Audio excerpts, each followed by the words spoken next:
तो क्या हाल है मेरे प्यारे ई-कॉमर्स के साथियों। आशा है कि आप सभी लोग स्वस्थ होगे, मस्त होगे और अपने निजी जीवन में व्यस्त होगे। तो आज फिर हम आपके बीच आ चुके हैं अपनी एक ई-कॉमर्स से जुड़ी हुई जानकारी लेकर। आज हम बात करेंगे ई-कॉमर्स बिजनेस के फायदे और जल्दी सफलता प्राप्त करने के क्या-क्या तरीके हो सकते हैं। क्योंकि आज का जो टाइम है वहाँ पर लोगों को इनिशियल रूप में बहुत जल्दी ग्रोथ चाहिए, बहुत ही ज़्यादा जल्दी। तो उसके लिए ऐसा कोई साधन तो नहीं है कि जो बहुत जल्दी ग्रोथ करा दे, आपको रातों-रात करोड़पति बना दे। उसी के लिए हम ई-कॉमर्स को एक कह सकते हैं ऐसी बात कि ई-कॉमर्स कुछ जल्दी काम करता है। आपके जो काम है, उनसे थोड़ा जल्दी काम करता है ई-कॉमर्स। इसके पीछे 2-3 कारण रहते हैं। जैसे कि इसमें एक सबसे बड़ा कारण है, अगर आप कहीं पर एक दुकान लेते हैं, आपने कहीं पर एक व्यवसाय करने के लिए दुकान ली है, तो आपकी वो दुकान 6 घंटे, 12 घंटे खुलेगी। लेकिन ई-कॉमर्स का अगर आपका स्टोर है, आपने अपना ई-कॉमर्स का स्टोर रजिस्टर्ड करा रखा है, तो आपका 24 घंटे ऑनलाइन है। उसमें ना कोई छुट्टी है, ना कोई त्योहार है। यानी कि आपका ऑर्डर हर दिन, हर रोज़, हर घंटे बिक रहा है, अगर आपके प्रोडक्ट में दम है। तो उसी के साथ हम आपको बताएँगे आज ई-कॉमर्स के कुछ फ़ायदे और जल्दी सफलता प्राप्त करने के कुछ तरीके। आशा है कि आपको हमारी ये वीडियो इन्फॉर्मेटिव लगेगी। अगर आपको इन्फॉर्मेटिव लगती है, तो आप हमें लाइक करें, सब्सक्राइब करें, शेयर करें और साथ ही अगर आपके ई-कॉमर्स से संबंधित कोई भी सवाल होता है तो आप कमेंट सेक्शन में जाकर अपना कमेंट दें। आपका सवाल 24 घंटे में आपके सवाल पर कॉल टू एक्शन लिया जाएगा। अगर आपको उससे भी ज़्यादा जल्दी रिप्लाई चाहिए तो हमारे यूट्यूब चैनल में हमारी इंस्टाग्राम आईडी मेंशन है, जिस पर जाकर आप मुझे पर्सनली मैसेज या डीएम कर सकते हैं। तो गाइस आज हम शुरू करते हैं ई-कॉमर्स की सफलता के कुछ फायदे और कुछ ई-कॉमर्स की सफलता के फायदे और कैसे जल्दी सफलता प्राप्त करें। इसी बीच सबसे पहली बात जो है वे ये है ई-कॉमर्स के फ़ायदे क्या-क्या हैं? देखिए, हम कुछ भी काम करते हैं, तो सबसे पहली बात देखी आती है फ़ायदे। फ़ायदे देखना ज़रूरी है।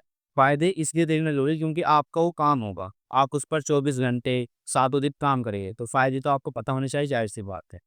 तो ई-कॉमर्स के कुछ फ़ायदों में पहला फ़ायदा आता है कि आपका स्टोर, आपकी जो दुकान है ऑनलाइन होगा, वे चौबीसों घंटे और सातों दिन ऑनलाइन है, उपलब्ध है। बीच में उसपे कोई छुट्टी नहीं है, कोई अवकाश नहीं है। अगर आपकी दुकान बंद होती है, तो वो इस तरीके से बंद होगी कि आपके स्टोर में 10 प्रोडक्ट है। 10 प्रोडक्ट में से अगर कोई एक प्रोडक्ट आउट ऑफ स्टॉक हो गया है, तो आपका सिर्फ़ एक प्रोडक्ट आउट ऑफ स्टॉक होगा, ना कि आपका पूरा स्टोर आउट ऑफ स्टॉक होगा। ठीक है? तो पहला फ़ायदा हमें देखने को मिलता है कि आपका जो भी कार्य होगा, जो भी ऑनलाइन स्टोर होगा, 24 घंटे उपलब्ध होगा और सातों दिन। दूसरी चीज़ कम लागत में शुरुआत। देखिए, मैं इस पे पहले एक वीडियो बना चुका हूँ। कम लागत में शुरुआत का मतलब ये नहीं होता है कि आपकी कुछ लागत ही नहीं लगेगी। ये जैसे कि मानने की बात है, आप सोचने लग जाएँ कि 10,000 5,000। कम लागत का मतलब यहाँ पर इस तरीके से देखा जाएगा कि अगर आप किसी मानने की बात है, आप कपड़ों की दुकान बोल रहे हैं, तो आपको एक कपड़ों की दुकान अच्छी जगह पे कपड़ों की दुकान चाहिए, आपको माल लाना पड़ेगा। आपको माल दिखाने के लिए उसमें फैसिलिटी लानी पड़ेगी, आपको एक अच्छी डिस्प्ले बनानी पड़ेगी। तो वहाँ पर आपकी जो कपड़ों की दुकान है उसे खुलने में कम से कम 2 से ढाई लाख रुपए लगते हैं।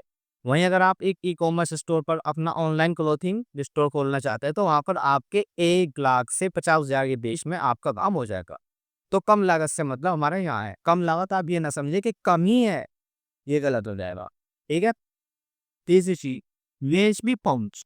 अगर आपने सपोज़ करिए आपने अपने शहर में अपना स्टोर खोला है, आपको दूसरे शहर में स्टोर खोलने के लिए कम से कम 3 साल लगता है, दूसरे शहर तक जाने की। जबकि आपके शहर से दूसरे शहर की दूरी मात्र 50 किलोमीटर है। लेकिन यहाँ पर क्या होता है, अगर आपका स्टोर है, ये मुज़फ्फरनगर या मेरठ कहीं पर भी चलता है, तो वहाँ पर आपकी पहुँच वैसी पहुँच होगी। मतलब आप पूरे इंडिया में, पूरी दुनिया में कहीं भी सेल कर सकते हैं। पूरी दुनिया का मतलब है आप अगर अमेज़न ग्लोबल को अपना रजिस्टर कराते हैं, तो आप पूरी दुनिया में सेल कर सकते हैं। अगर आप अमेज़न इंडिया पर सेलर अकाउंट बनाते हैं, तो आप इंडिया के अंदर किसी भी कोने पे कहीं भी अपना प्रोडक्ट पहुँचा सकते हैं। यानी कि यहाँ पर आपका बहुत बड़ा फ़ायदा है। आपका स्टोर पूरी दुनिया में देखिए। चौथी चीज़ इसमें क्या है, उत्पादक की विविधता। यहाँ पर आप क्या कर सकते हैं, यहाँ पर आपके जो उत्पादक मीन्स प्रोडक्ट, आप उसे बहुत वर्सलाइट रूप में, बहुत रूप में बिखेर सकते हैं।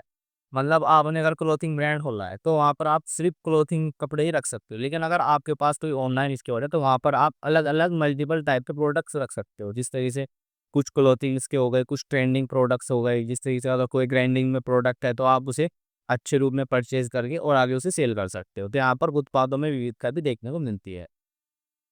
5वीं चीज़, ग्राहकों का डाटा और विश्लेषण। यहाँ पर अब मानने की बात है, आपकी कोई दुकान है, अब आप अपनी दुकान पर बैठे हो, आपके पास एक दिन में 10 ग्राहक आए, आप सीधे सामान लेकर चले गए। इस तरीके से आपके पास रोज़ रोज़ रोज़ 10 ग्राहक हैं, वे रोज़ सामान ले आ रहे हैं अलग-अलग। तो आप जब एंड महीने के 30 दिन बाद एक डाटा निकालेंगे तो आपको नहीं पता होगा कि मेरी दुकान पर ज़्यादातर कस्टमर किस रूप में आए थे, क्योंकि आप भूल चुके होंगे। अब आप रोज़ उनकी डाटा एंट्री तो नहीं करोगे बैठ के, अगर आप कर दो तो आप ये अच्छी बात है। लेकिन ज़्यादातर लोग इस काम को नहीं करते। तो यहाँ पर आपके पास ऑनलाइन ग्राहकों का डाटा है, ग्राहकों का विश्लेषण है, यानी कि आपको पता है कि मेरे कस्टमर को क्या पसंद है। आपके पास 15 प्रोडक्ट है तो उन्हें पता है कि 15 में से सबसे टॉप क्लास प्रोडक्ट मेरे ग्राहकों को ये पसंद है। तो आप उस पर ज़्यादा फोकस करिए। ये सफलता कैसे प्राप्त करें? ये बहुत अच्छा पॉइंट है और फोकस वाला पॉइंट है। इसमें हम जिन बातों पर चर्चा करेंगे, ये बात इस तरीके से है। उत्पाद की गुणवत्ता पर ध्यान दें, यानी कि ये तो बहुत ही ज़रूरी बात हो गई। उत्पाद की गुणवत्ता पर ध्यान दें। ये पहली बात है, लेकिन बहुत अच्छी बात है। उत्पाद की गुणवत्ता पर ध्यान देने का मतलब है जो आपका प्रोडक्ट है, आप उस पर वेब रिसर्च करिए। आपका प्रोडक्ट सबसे अच्छा होना चाहिए, बिल्कुल सबसे अच्छा। उस प्रोडक्ट की तुलना में कोई और प्रोडक्ट हो ही नहीं। आप उस पे तो बहुत ही फ़ोकस करिए, क्योंकि ये आपके ई-कॉमर्स स्टोर का बस ये मान लीजिए चाबी है, आपकी सफलता का, आपका प्रोडक्ट। ओके? और दूसरी चीज़ है सोशल मीडिया मार्केटिंग का भरपूर उपयोग। देखिए, यहाँ पर किस तरीके से अगर आप ऑफ़लाइन मार्केटिंग कराएँगे, तो आपको अपने शहर में पैम्पलेट्स वगैरह छपवाने पड़ेंगे। अब पैम्पलेट्स छपवाए, उनका खर्चा। पैम्पलेट्स जो छापने जा चिपकाने जाएगा, उनका खर्चा। और उसके बाद गारंटी नहीं है कि पैम्पलेट्स आपने जहाँ पर लगाए, वहाँ मिलेंगे। गारंटी नहीं है, फट भी सकते हैं। लोग किलस में आकर फाड़ देते हैं पैम्पलेट्स वगैरह। और ऑनलाइन में क्या है, आपका इंस्टाग्राम है 2000 से 3000 रुपए लेता है आपकी मार्केटिंग के, और वह 2 दिन 3 दिन आपकी रील रन करता है। आपके पैम्पलेट्स आपके शहर-शहर में लगेंगे, लेकिन जो आपकी इंस्टाग्राम की भी सोशल मीडिया के ज़रिए वायरल होगी, वो आपकी जाएगी पूरी इंडिया के अंदर। तो फ़ायदा कहाँ पर है? Social media marketing. ई-कॉमर्स के अंदर सोशल मीडिया मार्केटिंग को अगर आप अच्छी तरीके से अपना हथियार बना लेते हो, तो आपका ग्रोथ रेट जो है वो 10% बढ़ता है। इसी के साथ तीसरी सबसे इम्पोर्टेंट चीज़, और यह दूसरी सबसे इम्पोर्टेंट बात होगी। हमारी लाइन की तीसरी सबसे इम्पोर्टेंट बात है, लेकिन इम्पोर्टेंट बात के अंदर ये दूसरी सबसे इम्पोर्टेंट बात है। पहली थी गुणवत्ता पर, उत्पादक की गुणवत्ता पर ध्यान दें, और दूसरी सबसे इम्पोर्टेंट बात है ग्राहक सेवा को प्राथमिकता दे दो। आपके ई-कॉमर्स स्टोर पर ग्राहक आया, उसने रिव्यू डाल दिया कि भाई आपकी पैकेजिंग अच्छी नहीं थी। तो आपका स्टेप होना चाहिए, आप ये मत देखें कि आपका एक रिव्यू पैकेजिंग के ऊपर है, 1 हो 2 हो। आप पहले कॉल टू एक्शन लेके उस पैकेजिंग वाले इस ऊपर, यानी कि आपको ग्राहक के लिए बिल्कुल अवेलेबल होना है 24 घंटे। ग्राहक कहता है ये चीज़ अच्छी नहीं है रिव्यू के रूप में, तो आपको अगली बार अगर ग्राहक अगला प्रोडक्ट परचेज़ करता है तो उसे गलती दोबारा नहीं दिखनी चाहिए, उसमें इम्प्रूवमेंट होना चाहिए। यानी कि ग्राहक सेवा को प्राथमिकता दें, दूसरी सबसे ज़रूरी बात। चौथी सबसे ज़रूरी बात, तेज़ डिलीवरी और पैकेजिंग। यह किस तरीके से काम करता है, तेज़ डिलीवरी और पैकेजिंग, ये आपके जो ऑनलाइन स्टोर हो गए उस पे भी काम करता है। अब जिस तरीके से अमेज़न है, अमेज़न 4 प्रकार से अपनी डिलीवरी को देता है। एक डिलीवरी होती है जो आप खुद कराते हैं, एक डिलीवरी अमेज़न वाले खुद आकर कराते हैं, एक डिलीवरी होती है कि आप अमेज़न के वेयरहाउस पर प्रोडक्ट रखते हैं, और एक चौथी डिलीवरी होती है कि आप अमेज़न की जो अलग-अलग स्टेट के अंदर वेयरहाउस है, उन पर जाकर अपने प्रोडक्ट रखते हैं। इस तरीके से काम करता है।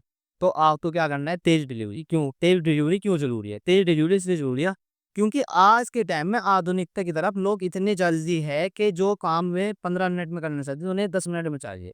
यानी कि अगर ऑर्डर उनका 5 दिन में आता है, और अगर आप उनका ऑर्डर वही 5 दिन वाला ऑर्डर 3 दिन में डिलीवर कर देते हैं, तो ग्राहक को बहुत-बहुत अच्छा लगता है इस बात से कि मेरा ऑर्डर बहुत जल्दी आ गया। तो आप तेज़ डिलीवरी, और दूसरी चीज़, आप अपने प्रोडक्ट की पैकेजिंग पर बहुत ज़्यादा फ़ोकस करिए। जिस तरीके से हमारे क्लीन बी का जो पैकेट है, ये बहुत अच्छा है, और अगर आप गार्बेज बैग्स के पैकेट देखते हो तो उससे कंपैरिज़न ये बहुत बेटर है।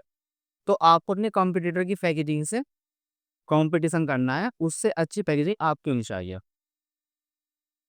चौथी बात, अपने प्रतिस्पर्धियों का अध्ययन करें। अगर आप किसी फील्ड में हो, आप ये मत सोचिए कि आप वहाँ पर अकेले हो। आप खुला शिकार करोगे, मतलब है आप खुला ऑर्डर बेचोगे, कोई दिक्कत नहीं है। आप किसी भी फील्ड में जाओ, वहाँ पर आपको कॉम्पिटिटर मिलेगा।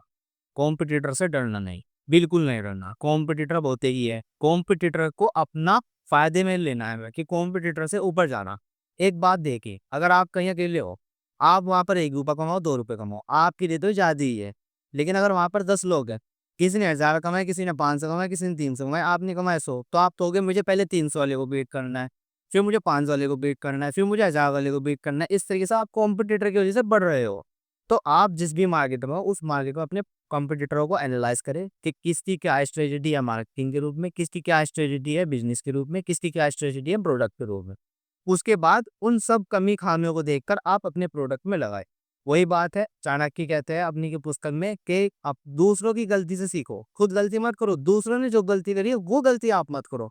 अगर आप दूसरों की गलती सीखते तो आप बुद्धिमान कहलाए जाओगे, ना कि वो जिसने गलती करी थी और उसे सुधारिया। समझे?